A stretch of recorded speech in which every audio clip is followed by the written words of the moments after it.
आस पास के इलाके के हर गाँव से आप लोग यहाँ पे आए, कॉन्स्टिट्यूएंसी से और आसपास के इलाके से आप लोग इतनी बड़ी संख्या में आए इतनी गर्मी में, और खास तौर पे हमारी माताएं बहनें आज यहाँ पे आई हैं। मैं आप सबका बहुत बहुत धन्यवाद करता हूँ। आपने हमारा बहुत हौसला बढ़ाने का काम किया।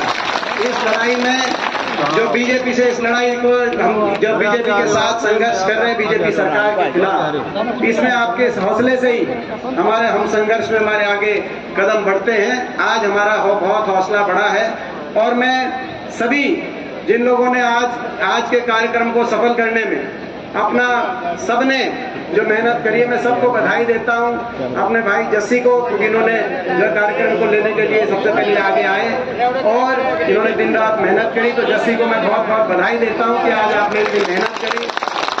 पूरे गाँव सिसाई को हमारे भाई बलजीत जी जो यहाँ से प्रत्याशी रहे हमारे, और पूरा गाँव सिसाई, आप लोगों ने आज यहाँ पे छत्तीस बिरादरी ने जो आज आशीर्वाद दिया है। और ये गांव सिसाई गांव, मैं तीन बातें करूंगा, पहले सिसाई गांव की और फिर अपनी जो है हमारे प्रदेश की राजनीति की और आगे की लड़ाई की। सिसाई गांव का हमेशा पूरा आशीर्वाद रहा और बहुत सिसाई गांव से मैं समझता हूँ एक बहुत अपनापन रहा। हमारे परिवार के साथ भी 1963 में जब दादाजी सिंचाई मंत्री थे पंजाब में, पंजाब एक ज्वाइंट पंजाब था, उस समय ये सिसाई मेजर बड़ा जो माइनर निकला था, उस समय वो नाइब माइनर उनकी कलम से उस समय निकला। और 52 से 62 तक जब लोकसभा के सांसद थे तो उस समय ये इलाका रोहतक लोकसभा में आता था। जब चौधरी रणबीर सिंह जी लोकसभा के, तो यहाँ से लोकसभा के सदस्य के रूप में उनको प्रतिनिधित्व करने का मौका मिला 1952 से 62 में। और 63 के अंदर जैसे ही वो मंत्री बने पंजाब में, तो पहला माइनर यहाँ पे जो मैं समझता हूँ आज तक जो गांव के अंदर पानी आता। और उसके बाद जब अपनी सरकार आई तो मैं गांव में आया था, तो आपने कहा था, गांव वासियों ने कहा था कि भाई माइनर तो जो है सिंचाई के पानी का तो इंतजाम करके गए थे, लेकिन पीने के पानी की डिग्गी डिपेंडेंट आपको बनवानी है। और मुझे अपनेपन की बात होती है। हमारे यहाँ से दोनों जब सरकार बनी, यहाँ से विधायक चुन के हमारी कांग्रेस पार्टी का नहीं आया था, लेकिन अपनेपन में उससे कमी नहीं होती, अपना अपना ही होता है। आपने जब कहा तो मुझे याद है कि आपने ये कहा, मैंने कहा भाई अगर वो सिंचाई का पानी का दादाजी का आपने कह दिया तो अब तो कुछ भी करना पड़े, पीने के पानी की डिग्गी तो भाई मेरी जिम्मेदारी, मैं बनवाऊंगा। तो पीने के पानी की डिग्गी की बात हो, आपने मुझे याद है उस समय चाहे डाटा तक की सड़क की बात हो, चाहे मॉडल पूरे जिले के अंदर एक मॉडल स्कूल बनना था पूरे हिसार जिले के अंदर, तो हुड्डा साहब की कलम से जब वो एक मॉडल स्कूल बनने का नाम आया तो सिसाई गांव का नाम आया। चाहे स्टेडियम की बात हो, और इसमें भी कोई दोहराई नहीं। जो पिछला चुनाव था कांग्रेस के प्रत्याशी की हालात ठीक नहीं थी पिछले लोकसभा चुनाव में, लेकिन लोकसभा चुनाव की बात कर रहा हूँ। लेकिन लोकसभा चुनाव में पूरे लोकसभा क्षेत्र में एक गाँव में हुड्डा साहब का कार्यक्रम रखवाया गया, एक गाँव में, और वो सिसाई गांव में रखवाया गया। और ये एक गांव था जहां से जो है पूरे हल्के में ये एक गांव था जहां से कांग्रेस पार्टी के प्रत्याशी लोकसभा में जो बीजेपी में जा लिए, वो जो लोकसभा के प्रत्याशी थे, मुझे पता है कि बहुत लोगों को पहले से उनके बारे में सारी बात पता थी, जिताने का भी जी नहीं करता था, लेकिन गाँव से आपने जिताने का काम किया इस गाँव से, तो मैं धन्यवाद करना चाहता हूँ सिसाई गाँव का बहुत बहुत।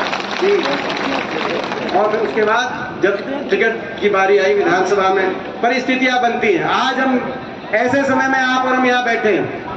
अब मैं प्रदेश के बारे में दो बात आपसे कहना चाहता हूँ। ऐसे समय में बैठे हैं जब चुनाव का डंका बज चुका है। डंका कब बजता है? लोकसभा का चुनाव 1 साल के बाद निर्धारित है। हमारे संविधान में 5 साल में चुनाव होता है, 4 साल सरकार के होते हैं और आखिरी 1 साल जनता का सोचने विचारने का होता है। सरकार की नियत, कार्यशैली और धरातल पे, जमीन पे उनके काम 4 साल में आ जाते हैं और आखिरी साल सोच विचार के लोग फैसला करते हैं कि देश का, प्रदेश का क्या भविष्य होगा। आज डंका बज चुका है। लोकसभा के चुनाव में तो 11 महीने रह गए और ये हिसाब लगाया जा रहा है कि शायद इस बार लोकसभा के साथ विधानसभा चुनाव भी हो, क्योंकि पीछे जब अमित शाह आए, केंद्रीय गृह मंत्री, भाजपा के 2 दिन के हरियाणा के दौरे पे, पहला दिन तो उनका प्रोग्राम रद्द हो गया। गोहाना में रैली थी, आपको याद होगा, उस रैली में ज्यादा आदमी नहीं पहुंचे। जब ज्यादा लोग उस रैली में नहीं आए तो बीजेपी ने कहा कि भाई मैं ज्यादा सर्दी थी फरवरी के महीने में, ज्यादा हो गया, इसीलिए मौसम खराब की वजह से। मगर दूसरे दिन जब हरियाणा का उन्होंने सारा भ्रमण किया तो जाते जाते कह के गए कि बीजेपी कार्यकर्ता हो तैयार रहो, इस बार लोकसभा के साथ विधानसभा कराने पड़ सकते हैं। इसका अर्थ ये है कि वो समझ गए कि ये जो भाजपा की सरकार है हरियाणा में, खट्टर सरकार, इसके पंजे उखड़ चुके हैं।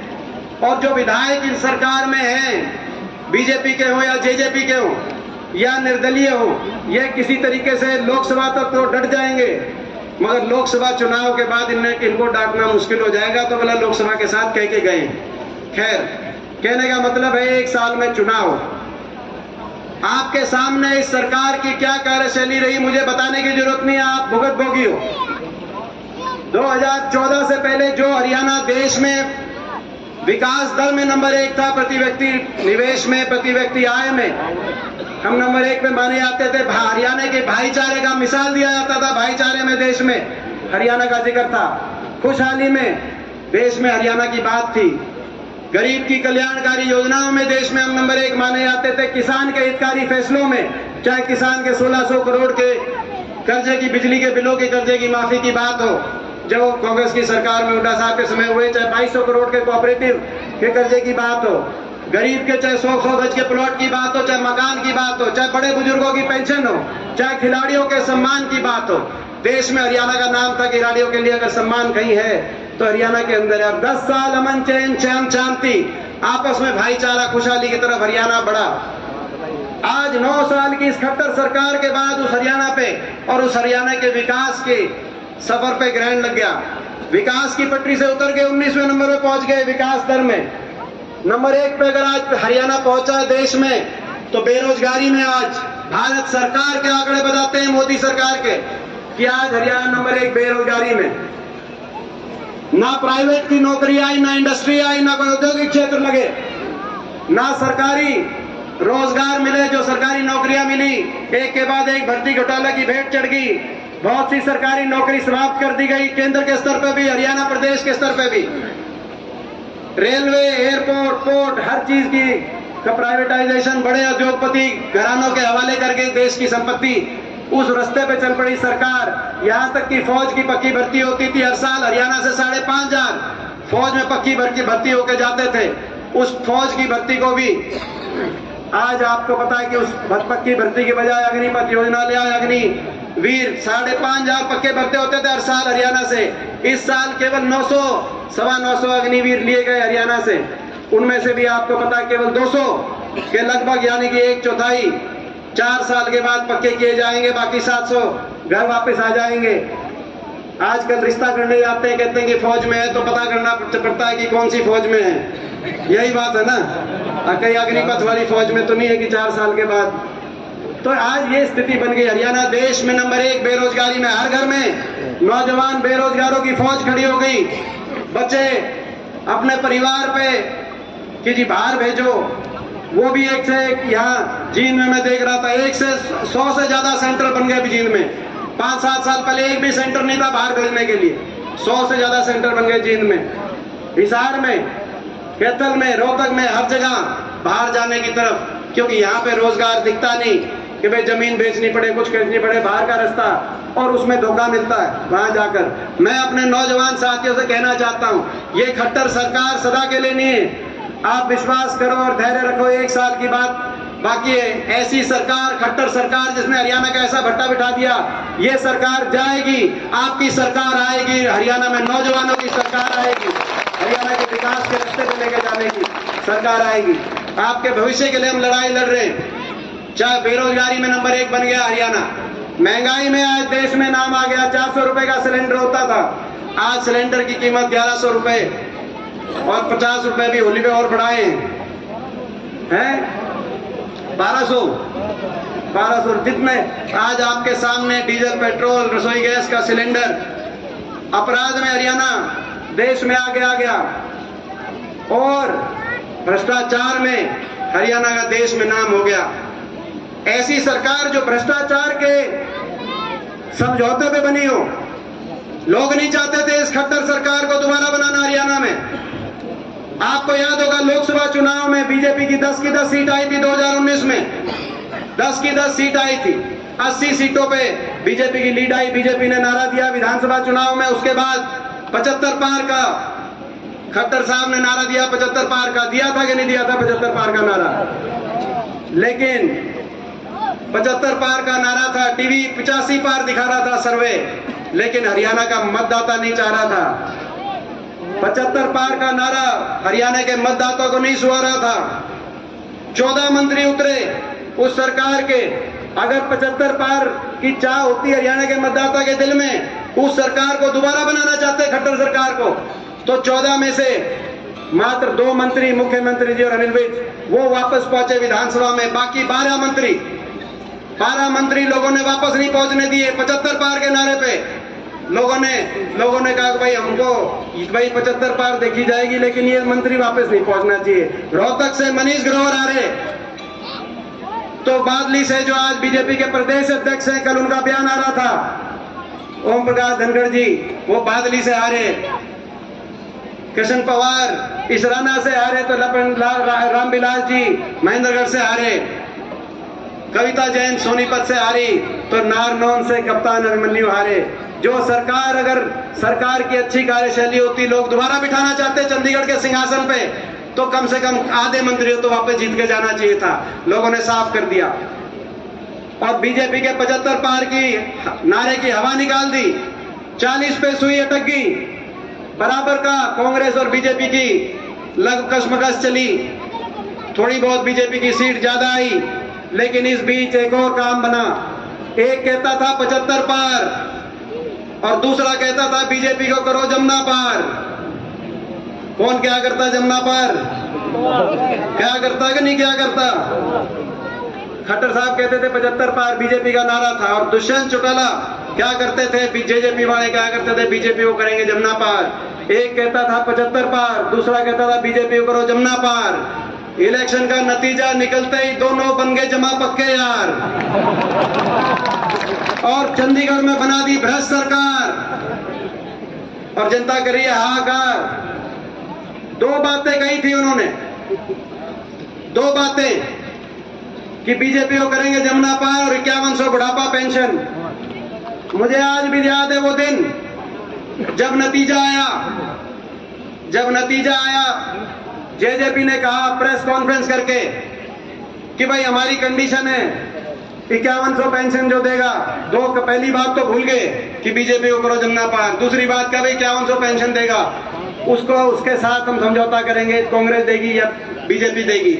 तुरंत 31 विधायकों ने बैठ के, उड़ा साहब ने, हम लोगों ने 4 बजे उनकी प्रेस कॉन्फ्रेंस थी, 5 बजे हमने प्रेस कॉन्फ्रेंस करी दिल्ली में कि भाई पेंशन भी देंगे, क्योंकि कांग्रेस के घोषणा पत्र, आपसे पहले कांग्रेस के घोषणा पत्र में है 5100 पेंशन। और हम 1 नवंबर हमने तारीख भी तय करी कि 1 नवंबर 2019, यानी कि 4 साल पहले शुरू हो जाती।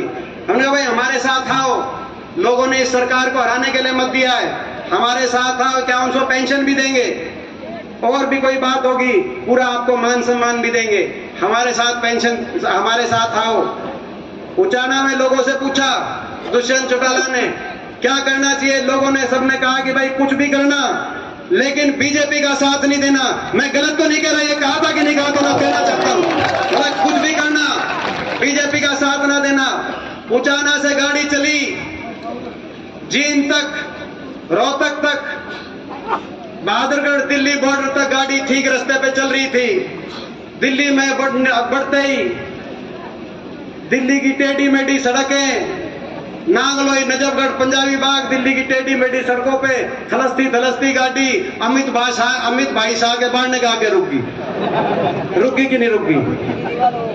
और वहां जाके भीतर चले गए, बाद में जाके बाहर कहा समझौता हो गया, 5100 की पेंशन पे समझौता हो गया, 75% रिजर्वेशन पे समझौता हो गया। एक तरफ भारत देश के गृह मंत्री खड़े थे, एक तरफ मुख्यमंत्री खट्टर साहब खड़े थे, जिनको उस समय लोगों ने हरा दिया था, लेकिन उस समय समझौते के बाद दोबारा भावी मुख्यमंत्री बन गए। इससे ज्यादा कोई बड़ी संवैधानिक पदों पे कोई नहीं हो सकता। उनके बीच में खड़े होकर कहा समझौता हो गया 5100 पेंशन का। मैं पूछना चाहता हूं अपने बड़े बुजुर्गों से, आज 4 साल हो गए इस सरकार को, आपकी वो 5100 पेंशन आ रही है कि नहीं आई? आ रही है कि नहीं आ रही है?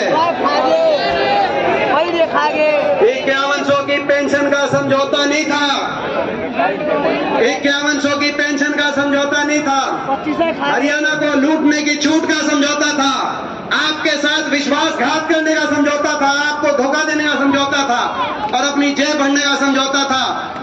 महकमे भी बांटे तो महकमे बांटे, इस बात के नहीं बांटे कि उस किस महकमे में से कौन फालतू काम करेगा। महकमे इस बात के बांटे कि कौन ज्यादा, किस महकमे से जो कौन ज्यादा मलाई खाएगा। शराब का महकमा किसके पास जाएगा, एक्साइज का किसके पास जाएगा, पंचायत का महकमा किसके पास जाएगा और कौन सा खोपर है जो सरकार में बढ़ जाएगा। और ये मैं नहीं कह रहा, इनके विधायक कह रहे हैं कि भाई 1 लाख कौन सा खोपर है जो सरकार में बढ़ के 1 लाख जिम्मेगा। कह रहे इनके इतना खुला भ्रष्टाचार। यहाँ के विधायक ने कहा कि भाई 1 लाख जीवन लग रहा है, क्या जीम रहे हैं। मैं पूछना चाहता हूँ राजनीति की नैतिकता में, क्योंकि 5100 आए नहीं, बुढ़ापा पेंशन आई नहीं, लोगों के विश्वास के साथ धोखा दिया। लोगों ने बीजेपी की सरकार पलटने के लिए वोट दी थी, आपने कहीं और जाके साथ दिया, आपने सौदेबाजी करी। मैं पूछना चाहता हूं जो दादा गौतम ने कही थी वो कौन सा खोपर है, मैं पूछना चाहता हूं।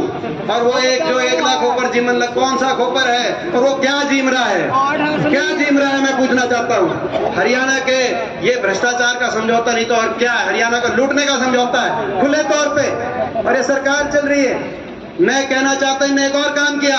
आज बेरोजगारी में हरियाणा नंबर 1, महंगाई में नंबर 1, भ्रष्टाचार में नंबर 1, लेकिन लोगों को अपमानित करने में भी नंबर 1। अगर ये काम नहीं भी करते, अपने काका ताऊ से कहना चाहता हूँ, बड़े बुजुर्गों से, अगर ये काम नहीं भी करते तो भी हम काम चला लेते, अगर ये हरियाणा वासियों का मान सम्मान रखते।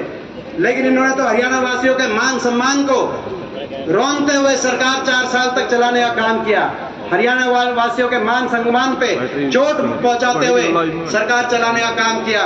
कोई ऐसा वर्ग नहीं है हरियाणा में जिस वर्ग को सड़क पे ना आना पड़ा हो अपने हकों के लिए, किसान से लेकर और मजदूर तक, और कोई ऐसा वर्ग नहीं है जिसका इन्होंने अपमान ना किया हो।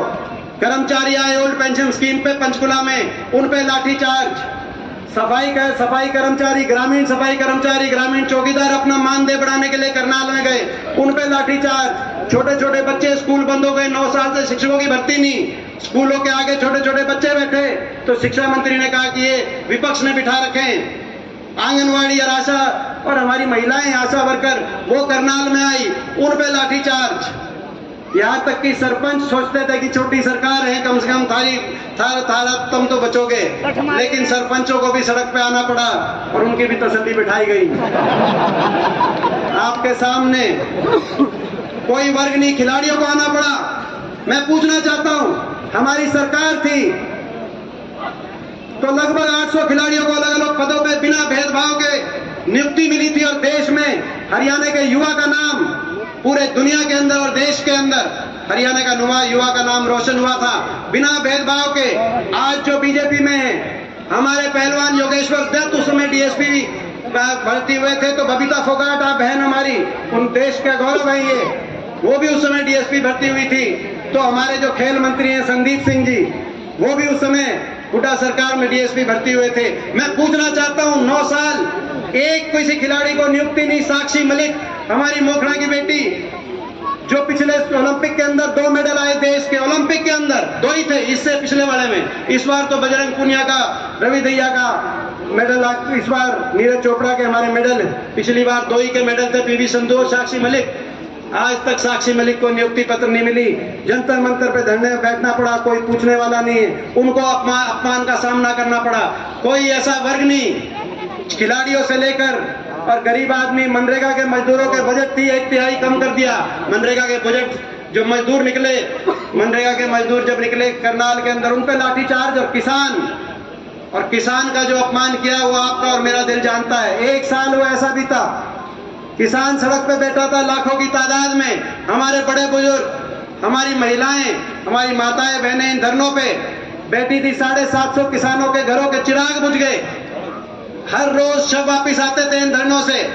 अभी जैसे बता रहे थे अपने गाँव में, मगर हरियाणा पंजाब के गाँव में शव वापिस आते थे, और हर रोज देश की सबसे बड़ी पंचायत में मजाक उड़ाया जाता था मैं आपका बेटा हूं, मैं आपके बीच में नहीं कहूंगा तो कहां कहूंगा। मेरा सौभाग्य भी है और मेरा दुर्भाग्य भी है। मेरा सौभाग्य है कि मैं पिछले 19 साल से देश की सबसे बड़ी पंचायत का सदस्य हूं। पहले 3 बार लोकसभा में रहा, इस बार लोकसभा चुनाव में जो हुआ मेरे साथ आपको पता है, लेकिन उसके बाद हमारी सीट आई तो राज्यसभा में जाने का अवसर मिला। मेरा सौभाग्य है कि मैं 19 वर्ष से शायद मेरी उम्र में इतना लंबा उस पंचायत में बैठने का अवसर देश में किसी और को ना मिला हो। मैं अपने आप को बहुत सौभाग्यशाली मानता हूं और हरियाणा के हर व्यक्ति का मैं बहुत अपने ऊपर आभार मानता हूं, एहसान मानता हूं। लेकिन मेरा दुर्भाग्य भी था कि ऐसे समय भी मैं उस किसान आंदोलन के समय, क्योंकि हरियाणा के 15 सांसद हैं, 15 सांसदों में से 14 बीजेपी के, 10 लोकसभा के और 5 राज्यसभा के, 14 बीजेपी के।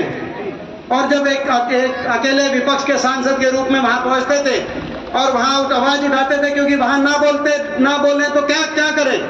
हमारे काका ताऊ बैठे थे, हमारे बड़े बुजुर्ग बैठे थे, अंदर जाके जब बोलते थे कि भाई कम से कम इनकी बात नहीं मानते तो इनको इंसान मानो, इस देश का नागरिक मानो, सहानुभूति के 2 शब्द व्यक्त कर दो। किसी घर का, किसी का बाप गया है, किसी का बेटा गया है, किसी का भाई गया है, ये बैठे हैं, इनके कोई किसी छोटे मोटे किसी धरने पे किसी की तबीयत खराब हो जाती है तो आप प्रशासन में हड़कंप आ जाती है। 750 घरों के चूल्हे बुझ गए, आप कम से कम खड़े होके कह दो कि इनकी बात नहीं मानेंगे, लेकिन हमें दुख है, ये भी देश के नागरिक हैं। उनको देशद्रोही बताया जाता था, मजाक उड़ाया जाता था। जिस किसान का एक बेटा ट्रैक्टर का स्टीयरिंग पकड़ के देश को खाद्य सुरक्षा देता है तो दूसरा बेटा स्टेन गन पकड़कर पाकिस्तान और चीन की बॉर्डर पे देश को सुरक्षा देने का काम करता है। आज देश की पंचायत ने, सबसे बड़ी पंचायत ने, बीजेपी के मंत्रियों ने, हमारे प्रदेश के कृषि मंत्री ने, उनका लगातार मजाक उड़ाया गया। मैं आपसे कहना चाहता हूं कि ऐसा अकेलापन, मैं 19 साल से संसद का सदस्य हूं, लेकिन वो 1 साल ऐसा बीता, ना तो संसद में हम आपस में बहस करते हैं बाहर, मगर के उसके बहस के बाद कैंटीन में, सेंट्रल हॉल में दलगत राजनीति से ऊपर उठकर एक दूसरे के साथ चाय पीते, खाना खाते हैं और घर वापस आ जाते हैं। लेकिन उसे 1 साल किसी दूसरे के साथ पानी पीने का जी भी नहीं करता था। जाके आपकी लड़ाई लड़ते थे और उसके बाद सीधा उन धरनों पे जाते थे या किसी गांव में जाते थे जिसका किसी का शव वापस आया हो। मैं आपसे पूछना चाहता हूं, भाई ये तो मेरा अकेलापन जो मैंने महसूस किया होगा वो तो मेरा जी जानता है, लेकिन इस लड़ाई में, इस बीजेपी की सरकार जिसने हरियाणा का भट्टा बैठा दिया, इस लड़ाई में तो आप अकेला नहीं पड़ने दोगे। मैं आपसे आज पूछना चाहता हूं, बड़े बुजुर्गों से मैं पूछना चाहता हूं, क्योंकि आपको फैसला करना पड़ेगा, आपको फैसला करना पड़ेगा, अपनी अगली पीढ़ी के भविष्य के लिए फैसला करना पड़ेगा। क्योंकि इस समय भी अगर आप नहीं समझे और जागरूकता से फैसला नहीं किया तो आगे लड़ाई लड़ने के लिए, अपनी लड़ाई लड़ने के लिए मैं समझता हूं आज हरियाणा के अंदर कोने कोने में मैं जा रहा हूं। आज हरियाणा में बदलाव, हर व्यक्ति के चेहरे पे बदलाव है। आज पिछली बार 19 में तो सरकार ये 75 पार की हवा निकाली थी। इस बार हरियाणा, पूरे प्रदेश के कोने कोने में हरियाणा वासी बदलाव और परिवर्तन की तरफ देख रहे हैं। मगर आपको बड़ी समझ से और बड़ी सूझबूझ के साथ आपको और हमको लड़ाई लड़नी पड़ेगी। मैं नारनौल से पूछना चाहता हूँ, नारनौल हल्के से पूछना चाहता हूँ, सिसाई गांव से भी पूछना चाहता हूँ, भाई इस लड़ाई में जब लड़ाई होगी, सीधी लड़ाई है, सीधी लड़ाई है, मिस फायर मत करना, बीच में मिस फायर नहीं, सीधी लड़ाई। एक तरफ ये है जिन्होंने हरियाणा का भट्टा बिठाया है और एक तरफ चौधरी उपेंद्र सिंह हुड्डा जी के नेतृत्व में कांग्रेस पार्टी। तो भाई मैं आपसे पूछना चाहता हूँ, इस लड़ाई में चौधरी छोटू राम कह के गए कि भाई ये बोले किसान 2 काम करना, बोलना ले सीख और अपना ले पहचान। मैं पूछना चाहता हूँ आपको, अपने पैराई की इस बार नारनौल हल्का अपने पैराई की पहचान करेगा कि नहीं करेगा? मैं पूछना चाहता हूँ, क्योंकि 1 साल है, आपका आशीर्वाद होगा तो लड़ाई लड़ेंगे। अपने घर में खड़े सिसाई गांव को मैं अपना घर समझता हूँ। भाई मेरी कर्म भूमि है, मेरी जन्मभूमि सांगी हो सकती है, लेकिन मेरे को आज से सही 10-11 साल पहले उपचुनाव था जयप्रकाश जी का, उस समय उपचुनाव में मुझे जो है नारनौंद हल्के की ड्यूटी लगी थी। तब से लेकर आज तक मैंने अपना घर परिवार, भाई मेरी जन्मभूमि सांगी गांव हो सकती है, लेकिन मेरी कर्म भूमि भाई सिसाए गांव नारनौंद हल्का, ये मेरी कर्म भूमि है, मैं कहना चाहता हूँ। तो भाई तो हमारा ये हाथ से हाथ जोड़ो प्रोग्राम, आखिर में मैं 5-4 संकल्प बोलता हूँ कि भाई हमारे संकल्प हम करते हैं हाथ से हाथ जोड़ो प्रोग्राम के, कि भाई हम आगे लड़ाई लड़ेंगे। किस बात के लड़ाई लड़ रहे हैं हम? संकल्प 3-4 हमारे संकल्प आपके सामने मैं दोहराना चाहता हूँ। प्रस्ताव है, ये प्रस्ताव पारित है तो एक बार हाथ खड़े करके बताना। पहला संकल्प, हाथ से हाथ जोड़ो, यानी कि हरियाणा की 36 बिरादरी के हर भाई को दूसरे भाई से प्यार और प्रेम से जोड़ो, हाथ से हाथ जोड़ो। ये पारित है क्या संकल्प भाई? हाथ से हाथ जोड़ो। दूसरा संकल्प, हाथ से हाथ जोड़ो, हरियाणा के कर्मचारी को ओल्ड पेंशन स्कीम से जोड़ो। हाथ से हाथ जोड़ो हरियाणा के हर परिवार को, क्योंकि आज के दिन बिजली, गैस, पेट्रोल, डीजल, महंगाई ने हर घर का बजट बिगाड़ दिया, तो भाई उससे भी राहत देने की जरूरत है। तो जैसा कि हमारी हिमाचल की सरकार, कांग्रेस की सरकार बनी, सुखबीर मुख्यमंत्री बने, आते ही हमने फैसला, तो भाई हाथ से हाथ जोड़ो, हरियाणा के हर परिवार को 300 यूनिट फ्री बिजली से जोड़ो, जो हमारी हिमाचल की सरकार ने कर दिया, हमारा संकल्प। और हाथ से हाथ जोड़ो, हाथ से हाथ जोड़ो, किसान को एमएसपी की गारंटी और किसान को सम्मान से जोड़ो, किसान को उचित मुआवजे से जोड़ो और किसान को हर तरीके के स्वाभिमान से जोड़ो। हाथ से हाथ जोड़ो, ये हमारा एक संकल्प। हाथ से हाथ जोड़ो, हर गरीब परिवार को 100-100 गज के प्लॉट, जो हमारी योजना थी जो बंद हो गई, 4 लाख परिवारों को मिले, लेकिन बहुत से परिवार नहीं मिल पाए, तो हर गरीब परिवार को 100-100 गज के प्लॉट और 2 कमरे के सरकार की तरफ से सहायता देकर 2 कमरे के मकान से जोड़ो। हाथ से हाथ जोड़ो, ये हमारा संकल्प। हाथ से हाथ जोड़ो, हरियाणा के हर गांव, हर शहर को विकास की पूर्ण रफ्तार से जोड़ो, जो विकास की पटरी से इन्होंने उतार दिया। और हाथ से हाथ जोड़ो, बड़े बुजुर्गों को नहीं बोलेंगे, क्योंकि बड़े बुजुर्गों के साथ सबसे ज्यादा चोट बड़े बुजुर्गों के साथ कर रही है, सबसे ज्यादा धोखा है क्या आमसों के नाम पे उनका हुआ।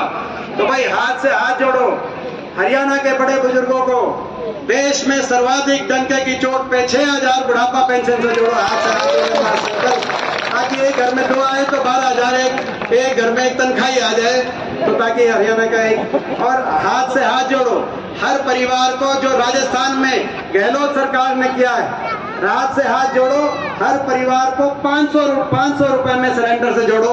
अपने टाइम में 400 था, लेकिन 500 का जो हमारी राजस्थान की सरकार ने किया, 500 रुपए सिलेंडर से जोड़ो। ठीक है, सारे संकल्प राज्य संकल्पों में। और भाई हाथ से हाथ जोड़ो, और भाई आपस में भाई जो है आपस में एक दूसरे को जोड़ो। और भाई नारनौंद हल्के को कांग्रेस से जोड़ो, नारनौंद हल्कों को हुड्डा साहब से जोड़ो। ये संकल्प भाई, ये संकल्प बताओ। तीसरा संकल्प एक बार हाथ ठाके भाई।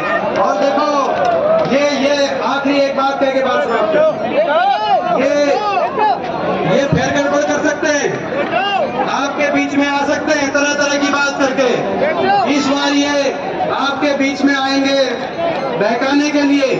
कोई जेजेपी वाला आएगा, कोई दूसरी पार्टी वाले आएंगे, बहकावे में तो नहीं आओगे।